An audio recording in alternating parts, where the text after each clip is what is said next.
When you start to get into the know and you believe, there's no question, will I be a mother? Will I have the health that I need? Will the money come? There's no more questioning. You trust in a plan that is greater than yours. You let go of time. You believe in the healing that is being presented to you. You trust in the doors that are opening for you. You trust in the seats that you're guided to. You trust in the books that fall off the shelf. And you start to live in the know. You live in the know, and there's no greater way to manifest or to co-create than to be in the know, knowing the universe has your back, knowing.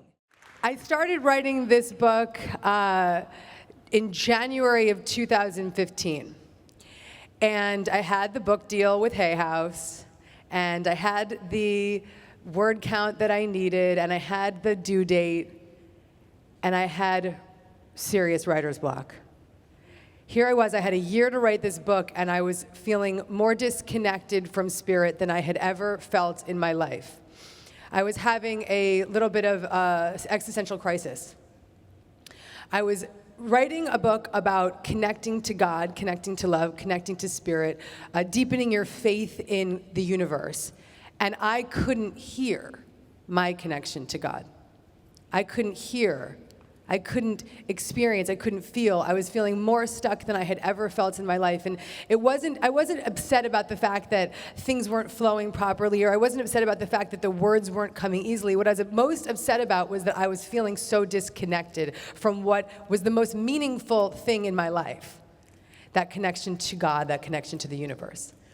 But I had to show up, and I had to keep writing, and I had a deadline. And I like to do things on time, actually quite early. I was born 2 weeks early. I like to get things out. So I really was just, continuously committed to getting the word count in every day and making sure that I got that book in on time. And December rolled around, and I looked at my word count, and I was at 50,000 words, and I was ready to go. And I was like, great, this book is done. I emailed Patty Gift, our beautiful editor here at and head of acquisitions here at Hay House. And I said, Patty, I'm ready to submit the book. I'm going to send it in early. And I didn't hear back from her. Then that night, I said, you know what, let me reread the manuscript a little bit more before I send it in. So I read the manuscript that night, and it sucked. Like, it really sucked. And I thought, shit, I just offered to send it in early. It's due in January. This book is not ready. This book is disconnected. This book is not what I'm here to give forth. This book is not the content that I believe in. There's something deeply missing here. And of course there was, because I was writing it with my sheer will. I wrote this book with my strength, not the strength of the universe. And that next morning, I woke up in sheer terror, and the first email that came in was an email from Patty Gift. And Patty wrote, honey, your book's not due until February 1st. And I couldn't even possibly read it until then anyway, because I have way too many other manuscripts. Please don't send it to me until February 1st. The universe really had my back. So here I had 2 months. That was enough time. I could do this in 2 months. I could fix this in 2 months. I could go deep. But there was only one way that I was going to be able to make it work, and that was going to be to deeply ground myself, surrender fully, step aside, and allow Spirit to write through me. I needed to do what all creators must do, which is co-create. Co-create a manuscript that was going to be of service. Not a word count, not something to sell, not a New York Times bestseller, but something that was going to move people from their core, something that was going to move me. If I expect you to be moved by my books, I must be deeply moved by my books. And so I got real. I talked about my resistance. I talked about my disconnect. I talked about all the obstacles. I took out chapters. I rewrote chapters. I reorganized the entire book. I added new lessons and new stories that I otherwise might have been unwilling to share because they felt too personal, but I said, fuck it. If I'm going to expect you to be moved by the message, I have to be moved by the message. And so I went there. I went deep. I poured my heart out onto the page. I rewrote the manuscript. I prepared it. And in the process of those 2 months of rewriting this book, I healed myself. because I went through a journey of unlearning all the resistance and fear that I had been hooking into, and I went on a process of remembering the light and the love and the connection that this book is about. The light and the love and the connection that we come to events like this for. The light and the love and the connection that is the only thing that matters. And I got honest about it. And so I submitted the book in February, and then the shit really hit the fan. Everything just started falling apart around me. It just started falling apart and falling apart. And I had to go back to the book because at this point in time I had to edit it quite quickly because they wanted it to come out early. And so I was in this speedy process of editing the book. And while I was editing the book, I started to feel healed again and again and again because I just kept getting back into the content and back into the lessons and back into the stories and back into the daily reminders that the universe has my back. The daily reminders that there is a presence far greater than me that is moving through me, that is working through me, that is creating divine synchronicities and guidance and support that is far beyond my wildest dreams. And I felt that deep alignment once again, just getting back into the content of this book. And tonight it is my privilege to share some of those stories and those lessons with you.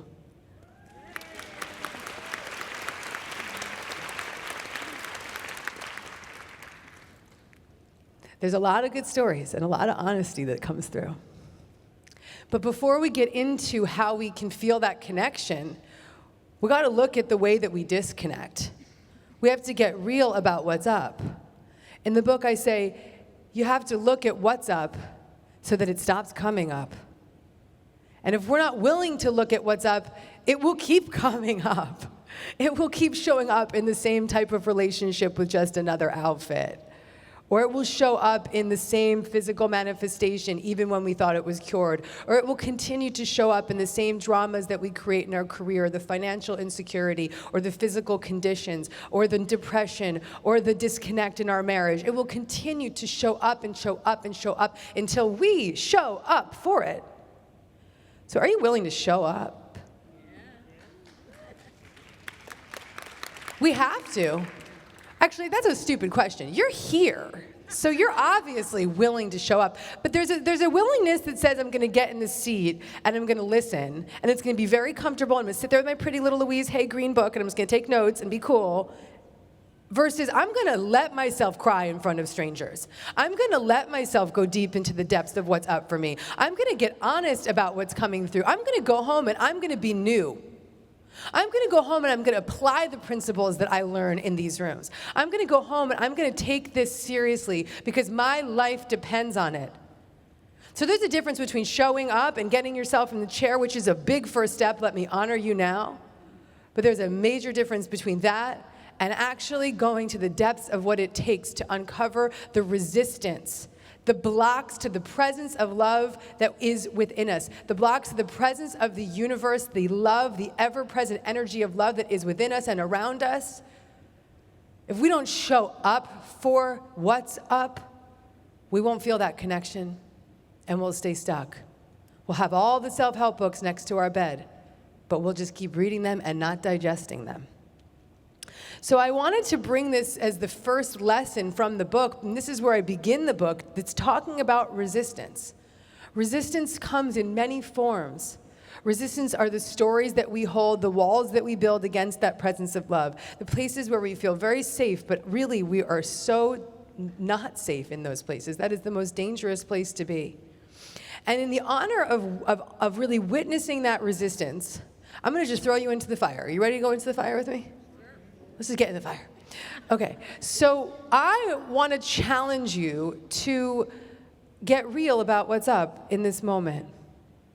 I was at a dinner with some of my girlfriends in Los Angeles, and there was this British friend of mine, and you know the Brits, they're not like that good at emoting. They're not like us. Like, we're like, let me tell you how I feel. And they're like, I'm fine. So my British friend is there, and she's with all these girlfriends of mine, and I happen to have all these friends that are sober and spiritual and have been on their journeys for a long time, and we sit down and we just go right into it. One's like, I'm getting a divorce, the other one's like, I'm doing a 40-day cleanse, and the other one's like, I'm just feeling so terrible about myself, but I'm going to resurrect myself today, and you know, we go there. And my British friend looks at me and she goes, darling, I'm like, yes. There's no small talk, there's just big talk. I was like, that's all we do here. So I want to start this party off with a little big talk. I'm going to ask you to turn to your neighbor and say something that you might not otherwise have said tonight. Something that you might be hiding, something that you might be afraid to announce, something that's big for you, something up for you, something that's uncomfortable for you. And you know what? You might be sitting next to a stranger, so even better. Let another human being hold you in your big talk. Take a moment, 20 seconds each, one sentence. This is what's up for me. Turn to your neighbors. We got to do it.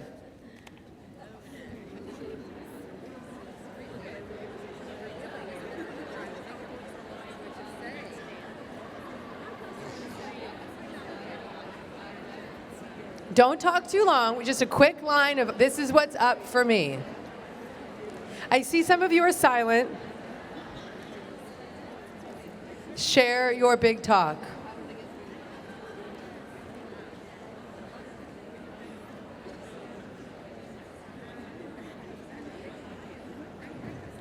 Now when you're ready, switch.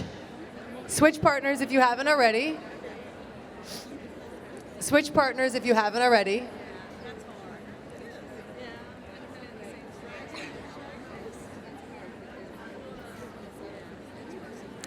All right, and let's take 10 more seconds before we wrap it up. Just going right in for the big talk. Okay, let's wrap it up. And wrap it up. How does it feel? How does it feel to share your big talk? Badass. Ooh, Philly. What else? What else? What else? How does it feel? Tell me, tell me, tell me. Liberating. Yes. How else? Cleansing. Thank you. What else? Empowering through vulnerability. Empowering through vulnerability. Yeah, there's nothing sexier about us than that authentic vulnerability. There isn't. What else? Connected. And whether you realize it or not, you said a prayer. When you offer up your truth, your vulnerability, your authenticity, you're sending a message to the universe. You're saying, I am ready, I am willing, I am committed to grow and change. I'm committed to my healing. I may not know how, but show me what you got. And the only way that we can allow that presence to enter in is to allow ourselves to step in and honestly witness the wound, honestly witness the resistance, honestly witness the blocks, even if we don't know where they come from, because sometimes we don't remember. We have to have the willingness to witness, I'm stuck, I'm disconnected, I don't have it all together. In that honest inventory, a light enters. And it might be a small light, but it's enough. So you started with your first prayer tonight. Thank you. Let's have a round of applause for your big talk. Big talk. Okay. Now the next lesson from the book is that when you think you've surrendered, surrender some more. When you think you've surrendered, surrender some more. Just around the time that I was starting the book in January, and I had the plan of writing the book, getting it done right on time, I was really planning my life. I had another plan, and that plan was to get pregnant and have a baby. And it was a very clear plan. I was going to get pregnant right away. I was going to be pregnant all throughout the writing process. I was going to give birth to the baby right before the book came out so that I could go on a book tour when the baby was born. I was going to bring the nanny along with me, and it was going to be perfect. I'd be pumping on the plane. It was like amazing. The whole thing was beautifully mapped out. There's only one problem. I wasn't getting pregnant. So month after month, I would get my period, and I would look at the next month ahead, and I'd think, okay, well, I've got to move this forward, and I've got to change this date, and I've got to cancel that trip because now I'm moving into that phase. And I started changing my schedule and my life around this vision of this thing that I believed I was creating, that I was going to make happen. I was going to play God. And I was in the way. And month after month, I continued to reorganize and think 9 months ahead, 9 months ahead, 9 months ahead. And not only was this frustrating, but it started to come to a place where there was this feeling of shame, a feeling of unspoken guilt, sadness. If any woman in this room has had the experience of struggling to get pregnant, I honor you and I bow to you, because it's a very vulnerable experience that you feel like you're extremely alone and you feel like there's something wrong with you. And I felt that silent shame month after month after month. And then here I was, and it was December. It was the last day of the year, New Year's Eve. A whole year had gone by. And I, had had a really tough year for many reasons. And here I was, and I still didn't have what I thought I was going to have. And I went to a dinner party on New Year's Eve with some of my friends from college who all live in different countries, and I hadn't seen them in a long time. And I sat around the dinner table, and I watched all of their children, who were about 2 years old. And they had at least one child, each of the couples. And I watched all the kids running around. And not only did my friends all have children, but one of my friends were a gay couple. They'd also adopted a child. Like, everybody had kids. And all the kids were running around, and I just sat there, and I felt, I'm missing some big stage in life. And there's something wrong. What's wrong with me? And I woke up the next morning, and I got my period on New Year's Day. And I felt so sad for myself, and so depressed, and so disconnected, and so frustrated, and again, shameful. And I sat in my meditation, because at this point I was hitting bottom. And as Rumi says, the wound is the place where the light enters you. So here I am, and I'm in my bottom, and I'm sitting in my meditation, and I said, God, I need help. What is wrong? What am I doing wrong? And I heard this loud, authoritative voice come through saying, your plans are in the way of God's plans. Surrender. And at this point, remember, I was rewriting the book. So I sat down, and I sat at my computer, and I channeled an entire chapter within an hour, and the chapter was called, When You Think You've Surrendered, Surrender Some More. And I was so moved by this chapter. The chapter healed me. It gave me clear direction. I was such a clear channel to receive this information that I allowed Spirit to write through me, not necessarily just for you, because I know you all need it too, but I needed it in that moment. And I let Spirit move through me, and the words came onto that computer, and I just let my fingers flow, and the steps to spiritual surrender were channeled through me onto the page, and I had a plan. I had a plan that was not my plan. I had God's plan. And I could now step aside and let God move through me, and I didn't have to figure it out anymore. And I put myself on these steps for spiritual surrender. So the first step is to take your hands off the wheel through prayer. Take your hands off the wheel through prayer. The universe cannot take from you what you will not give away. The universe will not take from you what you will not give away. So when you shared your big talk earlier, that was your first prayer, saying, I'm taking my hands off the wheel, and I'm going to get real, and I'm giving this away whether I realize it or not. But take your hands off the wheel. The universe will not take from you what you will not give away. And so in that experience of just surrendering through prayer, universe, I don't want to be in control anymore. I want to remove my hands from this wheel. You take over. Show me where to go, show me what to do, show me what to say and to whom. I don't want to be in charge anymore. Whew. Doesn't that feel good? Doesn't that just feel good to just say, it's not my plan? The next step was to turn over time and outcomes. And so I was having this real hang-up of like my outcome, my timing, my control. And the way that I turned over that time and that control was by focusing on what I already had thriving. And so instead of focusing on the fact that I didn't have this baby in the time that I thought I should, I started focusing on the fact that I was birthing this beautiful book. And I started focusing on the fact that I had this magnificent marriage that was thriving and healing and growing one day at a time. And I started feeling a deeper and deeper connection to my husband because I was focusing on what I did have. I spent a daily devotion focusing on what was thriving rather than focusing on what was missing. That is a beautiful place to be. It's the absence of resistance. When you focus on the light, there is no resistance to be found. And so in that experience, I was able to let go of the outcomes because right here in this moment, everything was fine. Everything was fine.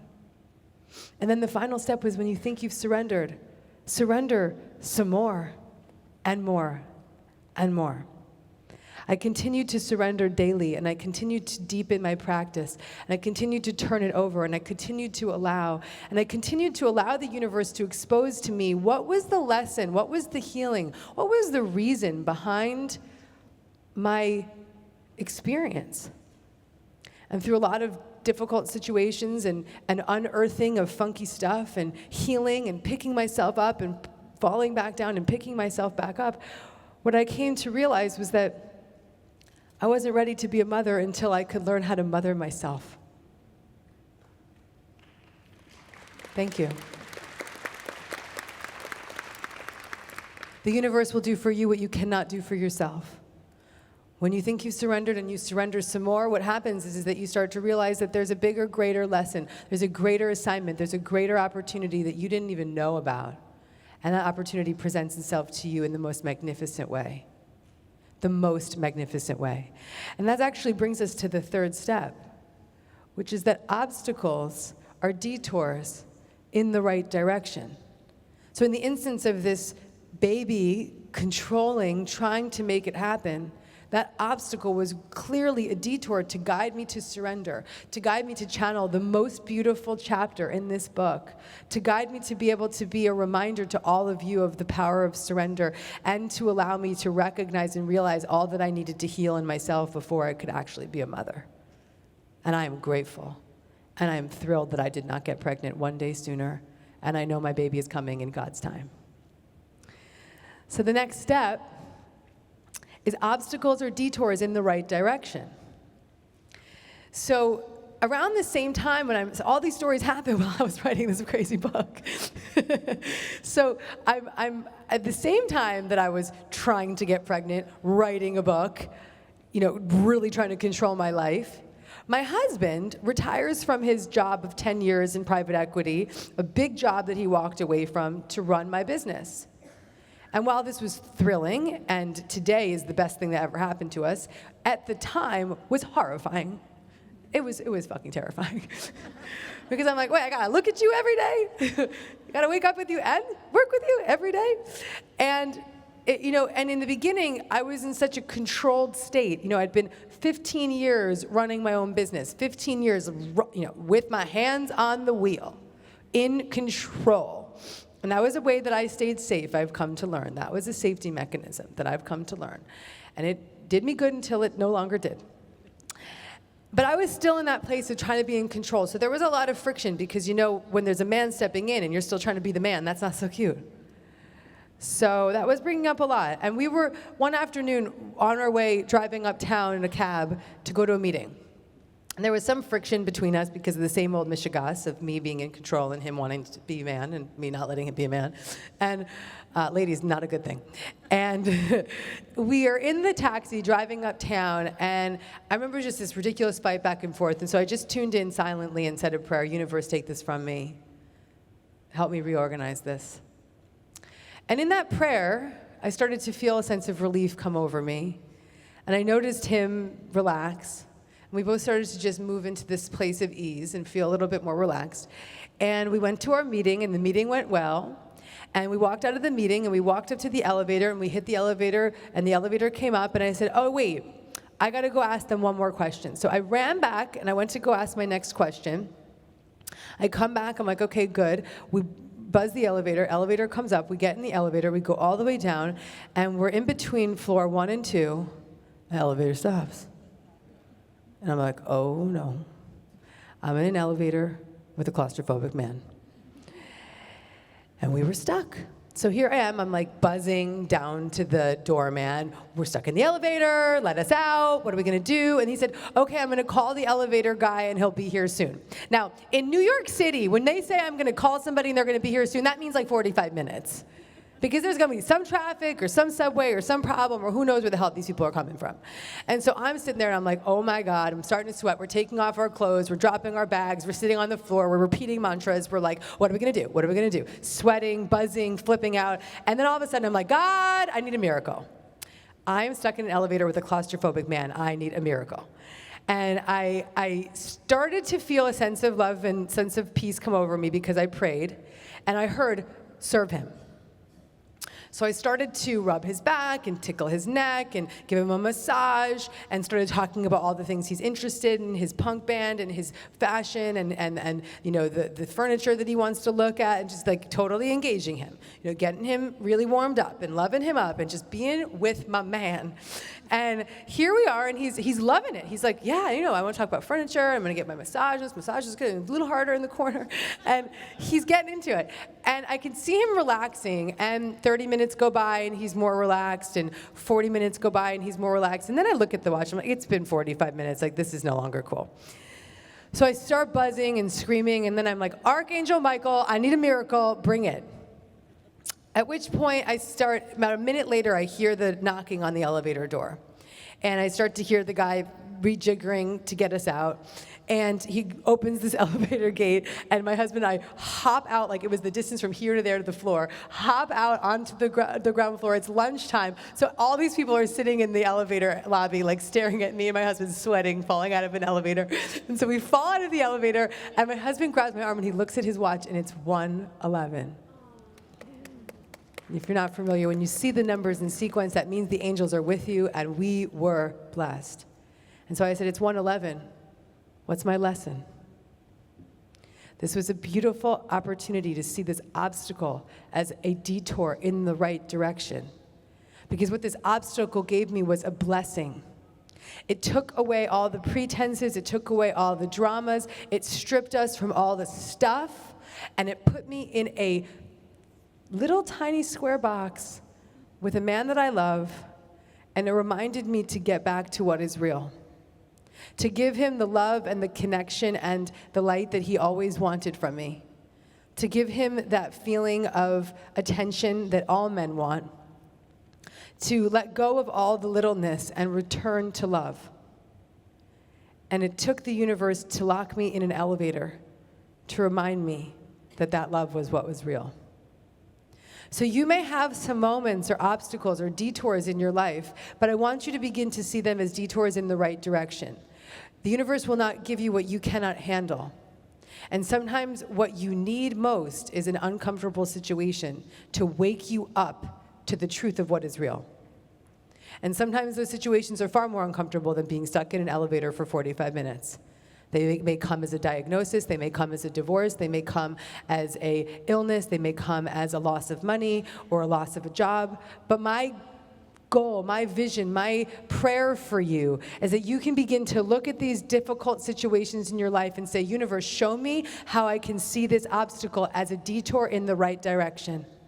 Show me how I can see this as a detour in the right direction.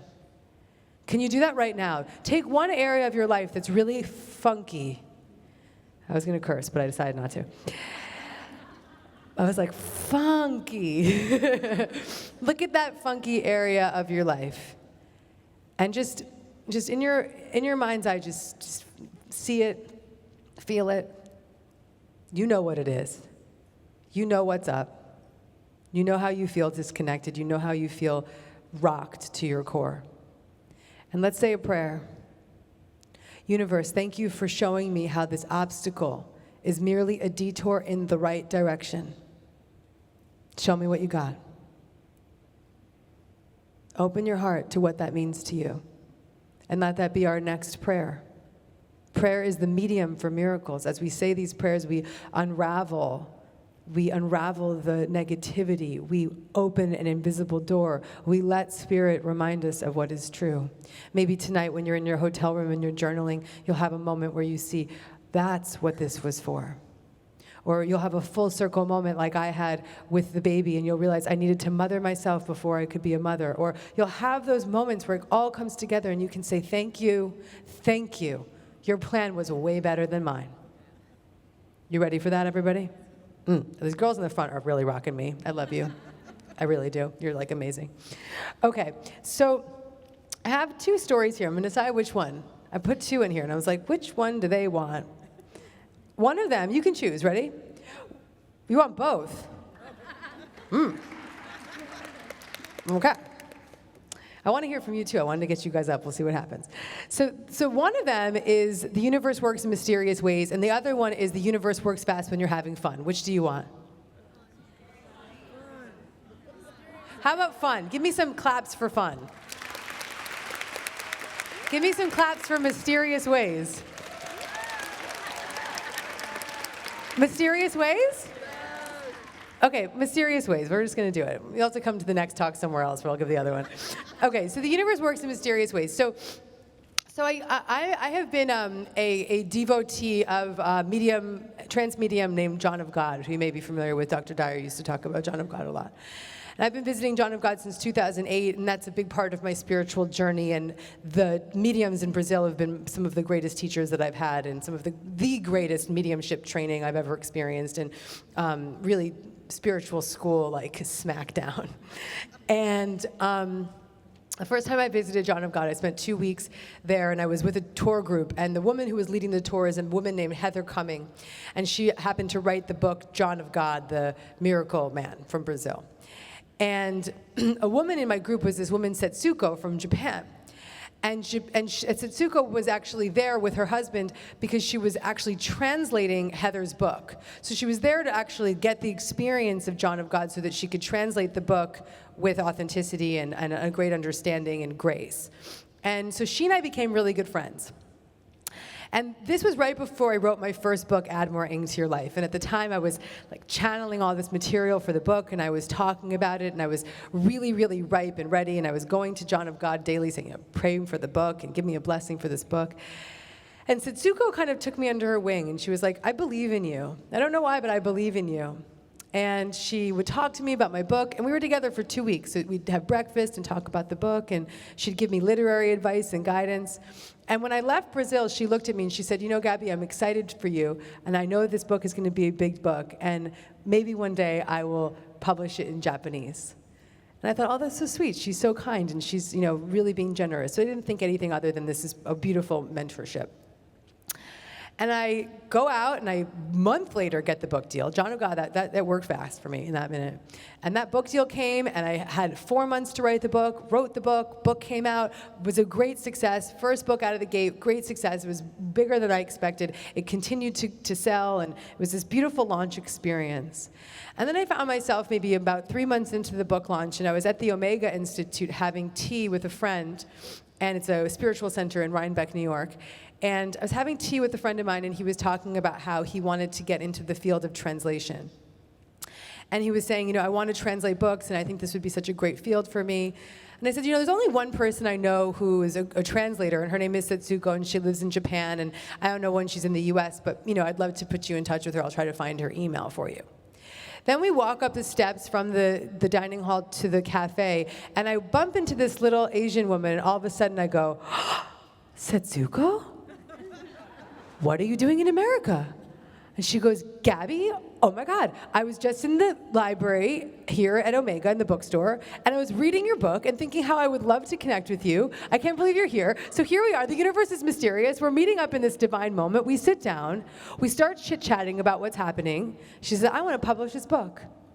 1 month later, I signed my deal with Diamond Publishers in Japan, and my first Japanese book was published.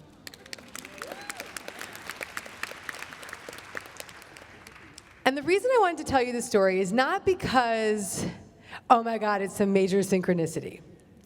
Or because, this is one of those great stories that spiritual teachers tell because things move fast.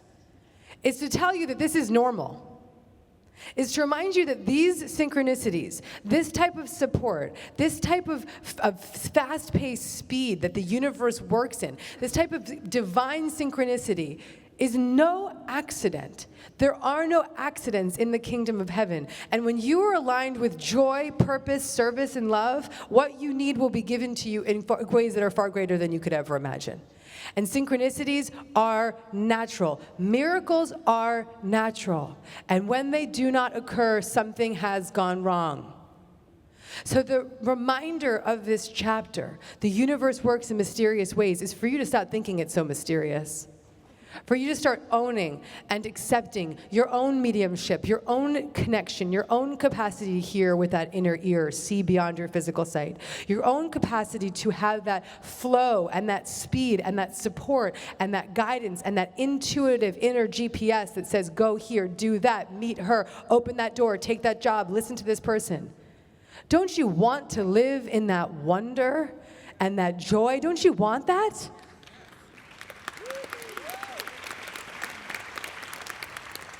A Course in Miracles says, there is a way of living in the world that is not here, though it seems to be. You do not change appearance, but you smile more frequently. Your eyes are soft, and your forehead is serene.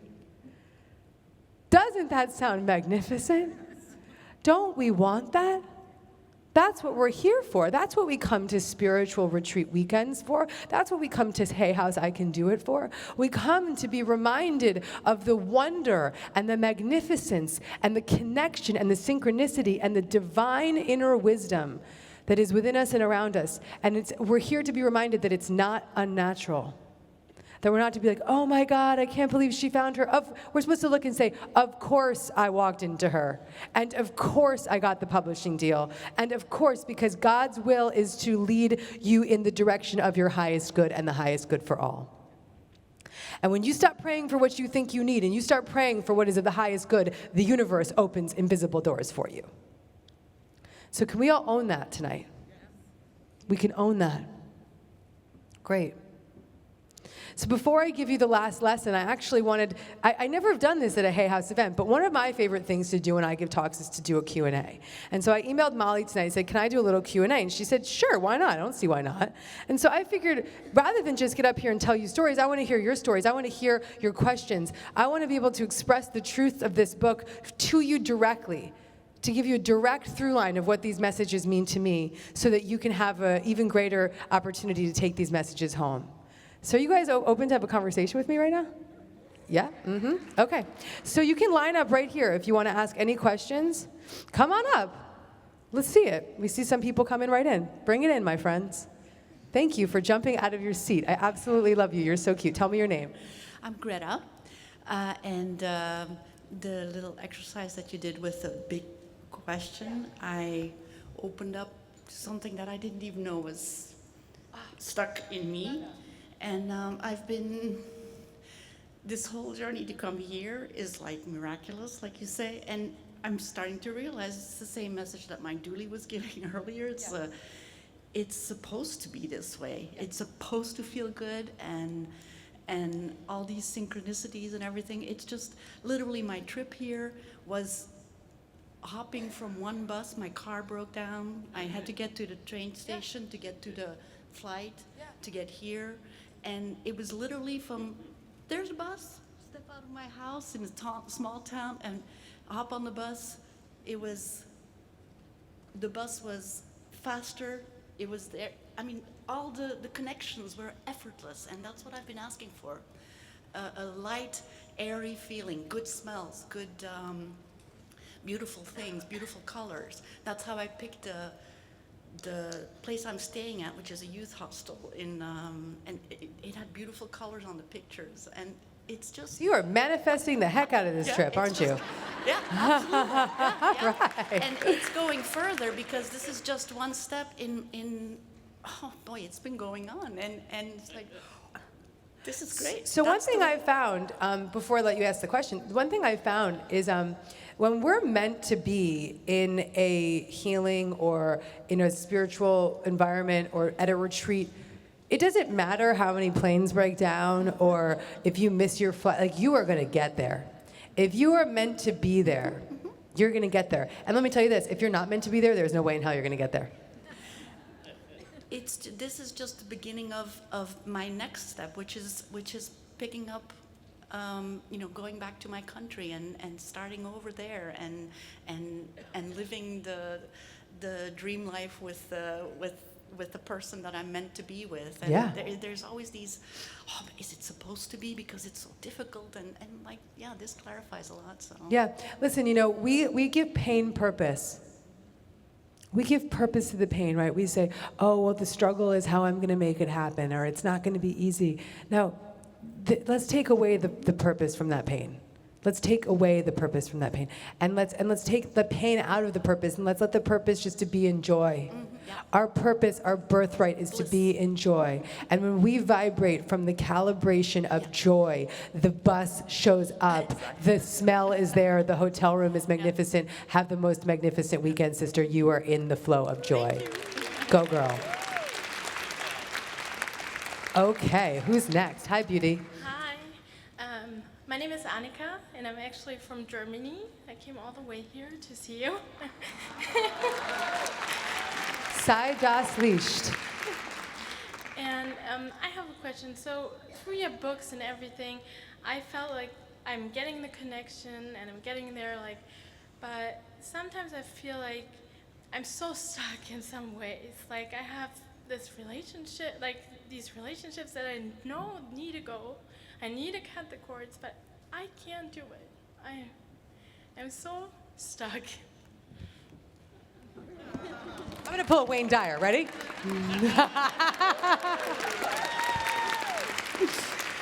The answers are there, honey. This is a book about getting unstuck. And you just took the first step. You stood up in a room of strangers and you said, I'm stuck. And you said it openly and authentically and willingly. And that's a prayer. You said, I'm stuck and I don't want to be. No, I don't want to. Yes, beautiful. You're on your way. Thank you. You're on your way. Stay in that prayer. Not in the prayer, I'm stuck, I can't get out. I'm stuck and I'm ready to go. I am so ready.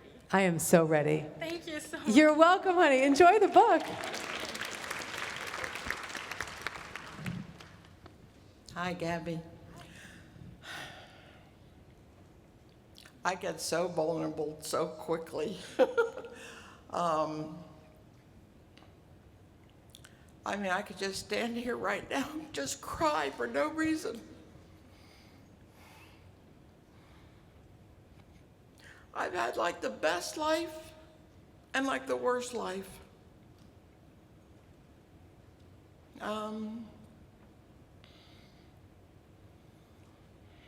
I just discovered this week, I like to prove my mother right.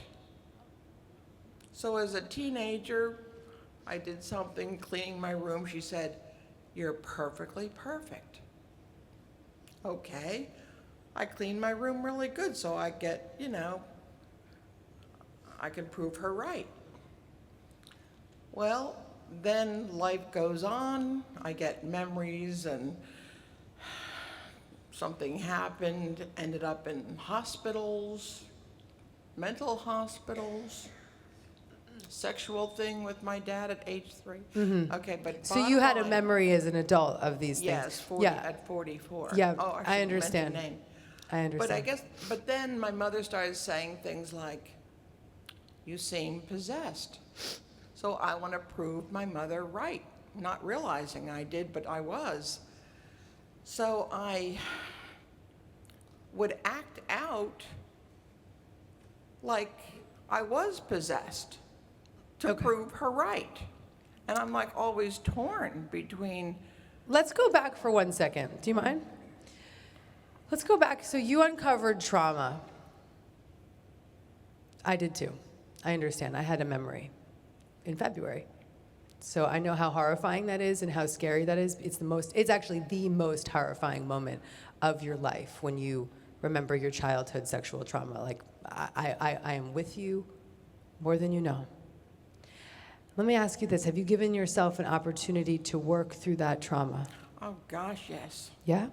And you've been in therapy and you've done some work? Yeah, Okay, great. Yeah, Good. everything imaginable. Good. Because any part of us that feels like we need to prove our parent right, all of that is wrapped up in that childhood core wound. And while I know and I believe that you have done a lot of work, what that situation is merely exposing to you is the fact that there's still some more work to do. Is Nick Ortner going to be here this weekend, Molly? Maybe we can get her up with some tapping, if we can remember. Yeah? I signed up for Nick Ortner's course. Well, the universe has your back, honey. Because the thing that's been helping me most to not go to a place of crazy is tapping, emotional freedom technique. And it has been one of the greatest gifts that's come to me to heal me, and I've been using it daily. And also EMDR, if you're anyone dealing with trauma, EMDR is a fantastic tool, and somatic experiencing. And so let me just tell you this. There's no coincidence you stood up tonight, first and foremost, that you can know you're not alone. People say it's 1 in 3, I think it's far more. But it's 1 in 3, including me, and you are not alone. Okay? You know what? It doesn't matter. I am alone. Everybody's alone. Well, that's another conversation. Let's change that topic. I wrote this book, The Universe Has Your Back, to remind you that you are not alone. When we shed the wounds, when we shed the resistance, when we shed the blocks to the presence of love, we're reminded that there is a magnificent presence of spirit that is around us all the time, that we are never alone. And I can say that with conviction, conviction, conviction, because that presence is lifting me up. It is the wings behind me when I don't think I have my own. Well, I know that because I experienced that for the first 40 years of my life. So you are back here this weekend. Perfect connection. You are back here this weekend to reconnect. Yes, I know that. To reconnect. This is what this weekend's about for me. Good. I don't have the foggiest about what love is anymore. I don't have the foggiest anymore if God's creator, primal creator, whatever you want to call it. I don't even know if I believe in God anymore. And even though it's like I'm stuck with the Holy Spirit inside me, where's the comfort? Here's what I want you to do. Are you ready for my Gabby prescription? Dr. Bernstein is here. I'd like you to bring this to Nick tomorrow, and I'd like you to work on tapping on your childhood trauma if you feel safe enough to do that. And I know that he is very well equipped to do that with you. And I'd like you to take an opportunity to shed another layer of the resistance. And in that shedding of that layer, you'll feel a deeper connection to God than you've ever known. And I'm going to say prayers for you tonight because I honor you and I bow to you, and I know that the wounds that happen when we are wounded as a child in that way, they mess up our nervous system, they mess with our brain, and it is a lot of reversal that has to occur to be a whole human being. And I pray for you to have that wholeness in your life, sister. Okay? And sadly, I get really, what's that word? Like nasty right now. I could say, so what? So what? I could tap my head off. Mm-hmm. What's it gonna do, really? I still have the rest of me to deal with. How about you just take yourself into a different dialogue right now and say, what if? What if? Wouldn't it be nice if the tapping really worked? Wouldn't it be nice? Wouldn't it be nice if I just asked God right now, forget the tapping, you know? Okay, let's I want a pray. miracle Let's right pray. now. Let's pray. Tell me your name again, honey. Nancy. Nancy, eyes closed, everybody. Okay. Universe, God, Spirit, angels, guides, guidance of the highest truth and compassion, enter into this divine auditorium tonight. Our sister Nancy needs a miracle. We ask that she surrender, drop her hands, drop her ideas, drop her fear, release her resistance, and allow the presence of love to move through her completely and fully, to ask that her angel guides surround her, her spirit guides hold her by her hand, and show her where to go, what to do, and what to say, and guide her to a new perception, a holy instant, an opportunity to see through the lens of love and to remember the light that is always within her. Thy will be done. Amen. Okay, thank you. Thank you. Thank you, Nancy. Hi, Gabby. My name is Marla, and I am thrilled to meet you. I live literally 1 mile down the street from here, and I want to say everything's always in New York City, so thank you for coming to my hometown. It's so close. It is. It's great. So I have been in this stuck stage for a very long time, and because I knew in the depths of my soul that there was a huge plan for my life, and it took a lot of time for it to come to fruition. So I was trying to be patient.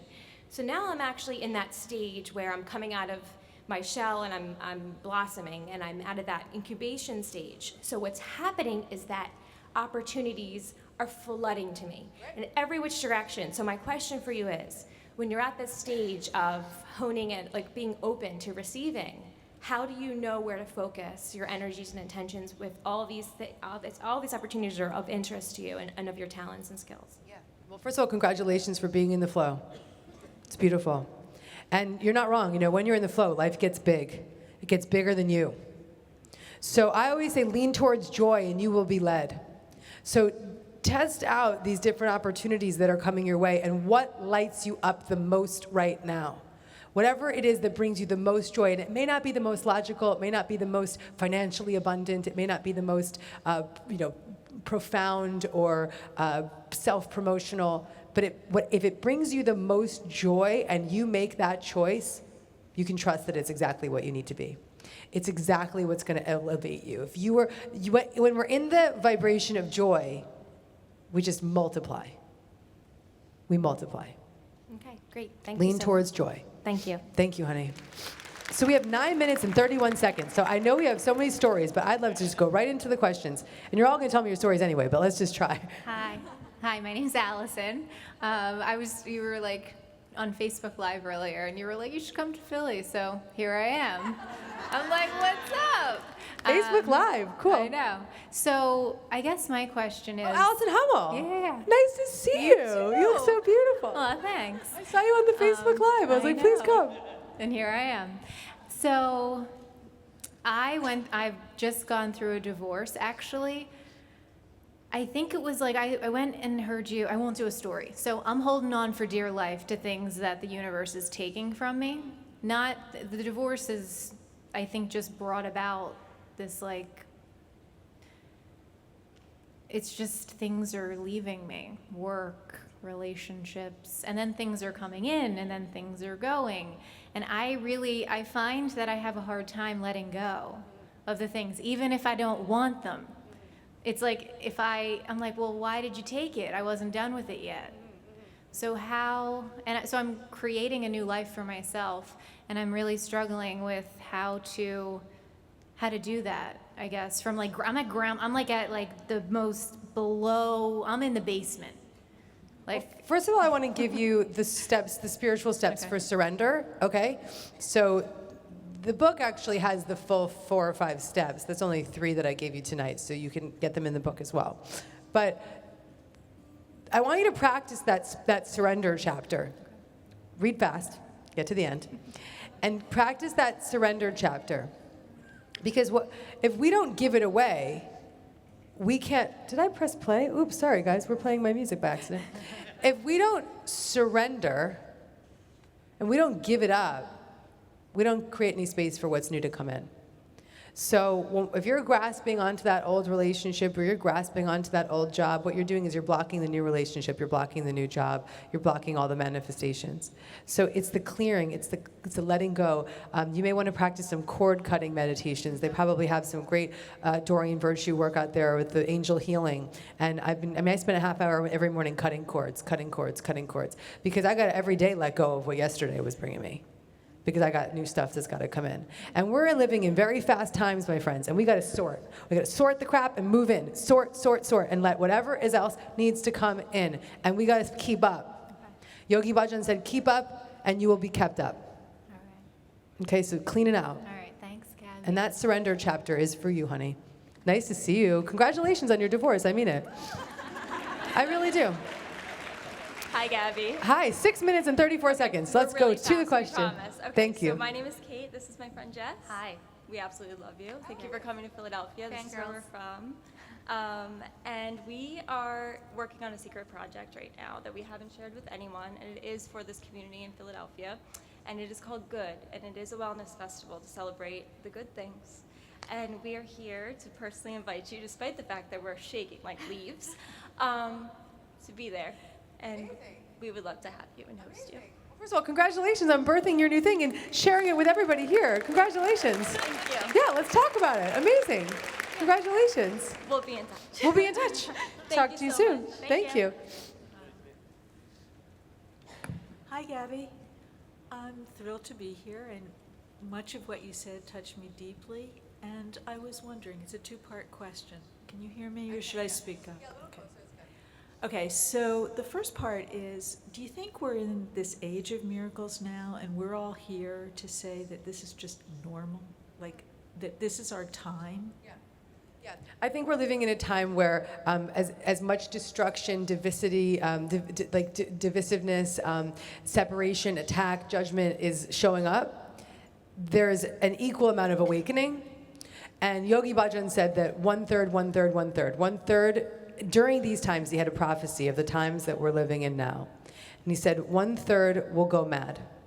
1/3 will die, commit suicide, like die. And 1/3 will wake up. And so those of us in this room are obviously waking up. And we have a responsibility and we have a duty to our brothers and sisters who are suffering to have our own spiritual awakening so that we can bring that light to the world. The last chapter of this book is actually my favorite chapter, which is You Are the Universe. And it's a chapter on how we have to bring the light. We have to be the light. We don't have a choice anymore. We can't stay stuck in our resistance. We have to wake up now, and we can't play small, and we have to show up because this is an age of miracles, as you said, and it's a time that needs the balanced energy of the miracle-minded. And I just wanted to share that this is the first time I've always had questions, and this is the first time I've ever come up to the stage and asked one, so thank you. God is working through you to remind each person in this room of the responsibility that we came here for. Thank you. Hi, I'm Antoinette. I've been working on my spirituality for years now, and I wanted to know what led you to John of God in Brazil. My mother, at the time, had hepatitis C. Mm-hmm. And she heard about John of God coming to Omega. And so she went to go see him at Omega, and she went over in her whites and her outfit. And she came home, and she's like, everyone was in white, and there were thousands of people in white. And he told me, I wait for you in Brazil. And I was like, oh, you are crazy, woman. And then a voice spoke through me, and I said, I'm coming with you. And I didn't know where that voice came from, but I trusted it. And I went with my mom, and it turned out that I wasn't going for her, I was going for me. And I could literally sit here for the next 5 hours and tell you about the synchronicities that occur when you sign up to say, yes, I'm going to John of God. It's just one after the next, after the next, after the next. And I believe for me, going to John of God has been a cracking open to my mediumship, my mission, my purpose. And the first request I had of John of God was, I want to know God. And I sat down in that current room, and I knew exactly what God meant to me. Okay. The reason I asked is because there was a voice that told me 3 years ago, learn Brazilian Portuguese. And I've learned Brazilian Portuguese. And the next part was, why? And now you've given me the answer. That's what I need to do. Go to John of God. Go, thank you, honey. I think we have time for one more, but let's see how fast we go. Hey, Gabby, I'm Tejal. I know you said no stories, but the universe, you literally grabbed me out of my seat because I think this is a story that you need to hear. So you so vulnerably talked about having a baby and how, the challenge for you. And I was exactly where you were. And the universe called me and guided me to go to one of your workshops. It was a Miracles Now workshop. And I did Kundalini meditation with you. And that was my first journey to try that. And it was through that journey, through you, that I became pregnant. And one of the visions that I was having, because a lot of what you say, that elevate your brand, serve the world, is on my vision board. And so I was doing a visualization, and I'm a mindful mama coach. I teach meditation to kids and moms. And I was at the Deepak Chopra house or wherever you were speaking, and I was like, who do you want to see in the audience? And I saw you. And I saw you with a 4-year-old boy, and his name was Maverick. And it was this vision, and I had this about 6 months ago. So I didn't know that you were going through this journey, but it was when you were talking about that today, I felt like it was so vulnerably called to share this with you, that you helped me so much on my journey to become a mom, that I wanted to send you the blessing and the prayer that the universe is. Thank you, sister. Thank you. And what I'll say about that, I think we're done with the questions. I think unless we want to go one, is there a burning desire? I think we should end it on that one. All right, thanks, sister. Very nice. What I want to say about this is that when we get into the no, when you start to get into the no and you believe, there's no question, will I be a mother? Will I have the health that I need? Will the money come? There's no more questioning. You trust in a plan that is greater than yours. You let go of time. You believe in the healing that is being presented to you. You trust in the doors that are opening for you. You trust in the seats that you're guided to. You trust in the books that fall off the shelf. And you start to live in the know. You live in the know, and there's no greater way to manifest or to co-create than to be in the know, knowing the universe has your back, knowing.